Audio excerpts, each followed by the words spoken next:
જય શ્રી કૃષ્ણ। આજે વરસાદ થઈ ગયો છે એટલે આપણે વાવણી કરવાની છે। ઘરના લોકોએ બેરલમાંથી બી કાઢીને બધાએ બીમાં દવા છાંટી લીધી। આપણે થાળી તૈયાર કરી દીધી।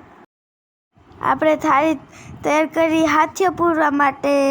પહેલાં તો બળદ હતા, હવે તો ટ્રેક્ટરથી વાવણા થાય છે। ચાલો હવે સાથીઓ પૂરી લઈ। આ સાથીઓ પૂરો શુભ કાર્ય કહેવાય। આપણે થાળી તૈયાર કરીમાં થોડાક કપાસિયા લીધા છે, થોડાક તલ લીધા છે અને થોડાક મગ, થોડો ગળ ને કંકુ, 2 ઊન ને દોરાથી અમે વાવડીઓ બનાવ્યો છે। હવે એને આપણે ટ્રેક્ટરની ઓયડીમાં બાંધી દઈએ। સાથીઓ આપણો પૂરો થઈ ગયો। હવે સોપારી મૂકી દઈ। આ વર્ષે વરસાદ બહુ ઓછો છે। વાવણીઓ આપણે થાળીમાં રાખી લીધો છે। ખેતરમાં બી તો નાખ્યા છે, હવે શું થાય? અડધામાં કોરું નીકળે, અડધામાં ભીનું નીકળે। હવે સોપારી મૂકી એમાં કંકુનો ચાંદલો કરી દઈ।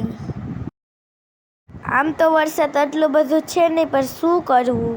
વાવવું તો પડે મગફળીનું, નકર મગફળીનું મોડું થઈ જાય। કંકુનો ચાંદલો કરીને પછી હાથમાં વાવણીઓ બાંધવાનો આપણે, અને થોડો ગળ ચોખાડી દેવાનો। આ રીતે હોય વાવવાનું બધું।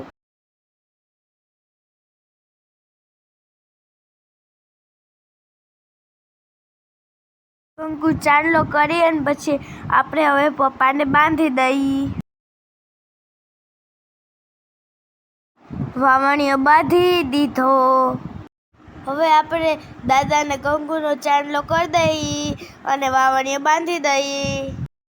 આપણે તો દાદાએ 100 રૂપિયા આપી દીધા। આપણે તો રાજીના રેર। ઓયણીમાં બી નાખીને આપણે વાવણું ચાલુ કરી દઈ।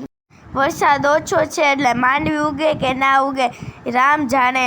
તમને મારો વિડીયો ગમ્યો હોય તો સબસ્ક્રાઈબ કરી લેજો।